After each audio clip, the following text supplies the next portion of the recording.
एक लड़की का महत्वपूर्ण प्रश्न, इस पृथ्वी पर सबसे बलवान कौन है? इस पृथ्वी पर सबसे ताकतवर कौन है? सबसे शक्तिशाली कौन है? ये प्रश्न शायद हो सकता है आप लोगों के भी दिमाग में चल रहा हो कि इस पृथ्वी पर जितने भी जीव रहा करते हैं उन सब में सबसे ज़्यादा बलवान कौन है और सबसे ज़्यादा खतरनाक कौन है। तो आ जाओ दोस्तों, आज हम इस कहानी के माध्यम से आप लोगों को समझाने की कोशिश करेंगे कि संसार में सबसे ज़्यादा बलवान, सबसे ज़्यादा शक्तिशाली, सबसे ज़्यादा खतरनाक कौन है। तो नमस्कार दोस्तों, स्वागत है आपका हमारे गजब ज्ञान यूट्यूब चैनल में। दोस्तों आज हम हाजिर हुए हैं फिर एक बहुत ही ज्ञानवर्धक ज्ञान चर्चा लेकर के, और ये बड़ी ही प्रेरणादायक कहानी है। इस कहानी को सुनने के बाद आप लोगों को लगेगा कि हकीकत में इस एक जीव से ज़्यादा संसार में कोई ज़्यादा बलवान नहीं है, इस दुनिया में कोई सबसे ज़्यादा बलवान नहीं है, इस पृथ्वी पर कोई बलवान नहीं है। कहानी प्रारंभ करने से पहले आप लोगों से निवेदन है कि अगर आप हमारे चैनल पर नए दर्शक मेहमान बंधु आए हैं तो प्लीज़ हमारे चैनल को सब्सक्राइब करके हमसे जुड़ जाएं, क्योंकि हम ऐसी ज्ञानवर्धक कहानियाँ आप लोगों के सामने लेकर के आते रहते हैं। गलत हो सकती है लेकिन कोई ना कोई मकसद जरूर पीछे छोड़ करके जाएगी। तो दोस्तों आपसे निवेदन है प्लीज़ हमारे चैनल को सब्सक्राइब करें और घंटा को ऑन करें, जिससे हर आने वाली वीडियो का नोटिफिकेशन आप लोगों के पास पहुंच सके, और बढ़िया बढ़िया अच्छे अच्छे कमेंट किया करें। दोस्तों कहानी को अंत तक जरूर देखें, क्योंकि अगर आप लोग अंत तक नहीं देखोगे कोई बात समझ में नहीं आएगी, और आधा अधूरा ज्ञान हमेशा खतरनाक साबित होता है। तो आ जाओ, ज़्यादा विलम्ब ना करते हुए। किसी नगर में एक राजकुमारी रहा करती थी, और उसका ये नियम था, वो विवाह के योग्य हो चुकी थी। पिता ने कह दिया था बेटा तुम अपनी मर्जी से शादी करना चाहती हो तो कर लो, अगर तुम्हारी समझ में कोई लड़का हो तो उसके साथ में विवाह कर सकती हो। तो उस राजकुमारी ने और एक पत्र लिखा और चारों तरफ देश विदेश में जितने राजा महाराजा थे उन सब के पास में भिजवा दिया, और उस पत्र में कहा है कि मैं उस राजकुमार या उस राजा से विवाह करूंगी जो मेरे एक सवाल का जवाब दे देगा। मेरे भैया उस सवाल में नीचे लिख दिया कि मेरा सवाल ये है कि मैं उसी से विवाह करूंगी जो इस सवाल का जवाब दे दे कि इस संसार में सबसे बड़ा बलवान, सबसे बड़ा शक्तिशाली, सबसे बड़ा खतरनाक कौन है। मेरे भैया जब चारों तरफ पत्र भेजा गया, राजा महाराजा सुन कर के आते हैं। आने के बाद उस लड़की के सामने बैठ कर के जो उनका मत था उसे रखते हैं। कोई किसी को बताता है, कोई किसी को बताता है, लेकिन वो लड़की उन सब के उत्तर से प्रसन्न नहीं थी, उन सब के उत्तर से, और वो लड़की के दिल में कोई सांत्वना नहीं मिली जिससे कि उसे मालूम पड़ जाए कि हाँ ये उत्तर सही है। मेरे भैया समय बीतता चला गया। अब एक राजकुमार आया कई दिन बाद। उसने आकर के लड़की से कहा राजकुमारी हम तुम्हारे सवाल का जवाब देने आए हैं। बोले बैठिए। बड़े आसन आदर पूर्वक बिठाया गया। बिठाने के बाद मैं कहा बोलो बताओ, हमारा तो केवल वही एक सवाल है कि संसार में सबसे बड़ा बलवान कौन है, सबसे बड़ा ताकतवर कौन है जो सबसे ज़्यादा खतरनाक है इस हमारी पृथ्वी पर। तो उस राजकुमार ने कहा राजकुमारी मैं तुमको सीधा सीधा बताऊंगा, शायद आपकी समझ में नहीं आएगा, अगर मैं तुम्हें एक कहानी के माध्यम से समझाना चाहूँ तो ज़्यादा अच्छा होगा। बोले ठीक है, कहानी के माध्यम से बताना चाहते हो बताओ। तो आज वो राजकुमार उस राजकुमारी को कहानी सुनाता है। सुनिए। एक बार की बात है कि एक जंगल में और एक शेरनी ने एक बच्चे को जन्म दिया। एक शेरनी ने और एक बच्चे को जन्म दिया। जब वो बच्चा साबक छोटा सा था तो माँ का दूध पी करके बड़ा होने लगा। मेरे भैया समय निकलता चला गया धीरे धीरे। तो वो जो साबक था शेरनी का बच्चा, वो जब थोड़ा बड़ा हुआ, चलने फिरने लायक हुआ, माँ के पीछे पीछे घूमता है।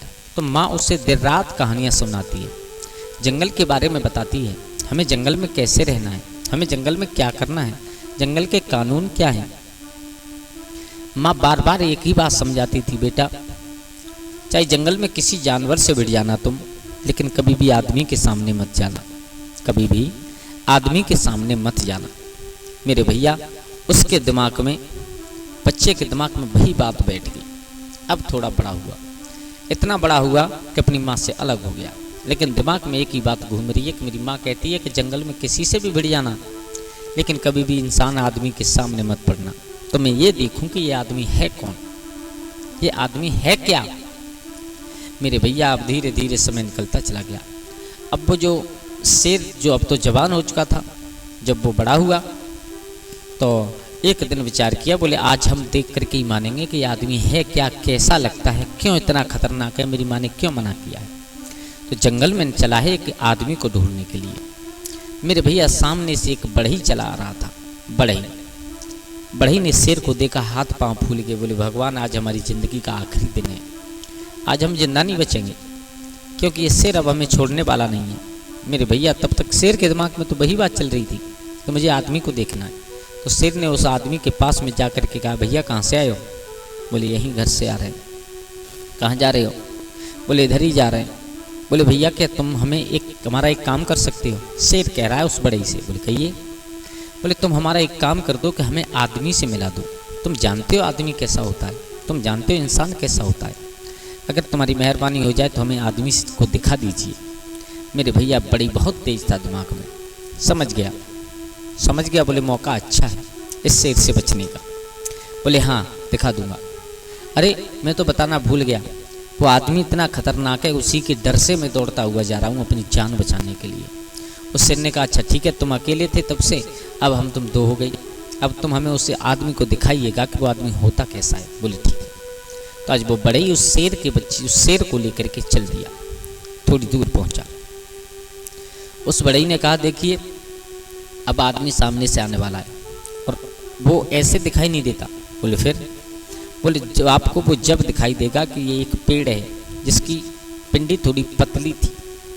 बोले इस पिंडी की आप जेठ भर लीजिएगा, इस पिंडी को अपनी बाहों में ले लीजिएगा। मेरे भैया शेर ने पिछले दो पैरों पर खड़े होकर के दोनों हाथ इधर उधर फंसा दिए उस पिंडी के चारों तरफ। उस पिंडी को अपनी जेठ में भर लिया। वो बड़े ही बहुत चतुरता फुर्ती से अपने झोला से एक कील निकाली, एक हथौड़ी निकाली और उसके जो शेर के दोनों हाथों में ठोंक दी की। शेर कहने लगा क्या कर रहे हो हैं, क्या कर रहे हो? दर्द से चिल्लाने लगा है शेर। तब उस बड़ई ने कहा, बोले बेवकूफ़ तू आदमी देखने के लिए चला था ना, आदमी मुझसे ही कहते, हम ही आदमी हैं, अब तुम यहीं खड़े रहो। मेरे भैया इतना कह करके वो बड़ई वहाँ से निकल गया। अब शेर की समझ में आ चुका था, राजकुमारी शेर की समझ में आ चुका था कि हकीकत में आदमी कितना खतरनाक होता है, आदमी कितना खतरनाक हो चुका है। और जब शेर की समझ में आ चुका है तो राजकुमारी शायद तुम्हारी भी समझ में आ चुका होगा कि संसार में सबसे बड़ा खतरनाक कौन होता है। वो होता है आदमी, वो होता है इंसान। संसार में सबसे बड़ा बलवान कौन होता है इस पृथ्वी पर? वो होता है इंसान। क्योंकि बड़े से बड़े हाथी को, बड़े से बड़े शेर को, बड़े से बड़े मतलब किसी भी जीव को और इंसान अपने बस में कर लेता है। तो मेरी समझ में आदमी से बड़ा कोई बलवान नहीं है, आदमी से बड़ा कोई ताकतवर नहीं है, आदमी से बड़ा कोई खतरनाक नहीं है इस संसार में। मेरे भैया राजकुमारी उस राजकुमार के उत्तर से संतुष्ट हुई और उसके साथ में उस राजकुमारी ने अपना विवाह कर लिया। तो दोस्तों कैसी लगी आप लोगों को हमारी ये कहानी? अगर अच्छी लगी हो तो प्लीज़ हमारे चैनल को सब्सक्राइब करें और हो सके तो परिवार और दोस्तों के साथ शेयर ज़रूर करें। आज के लिए बस इतना ही, कल फिर मिलते हैं किसी एक नई कहानी, एक नई चर्चा के साथ। तब तक के लिए सभी लोग आनंदित रहें, खुश रहें। जय श्री राधे, जय श्री राम।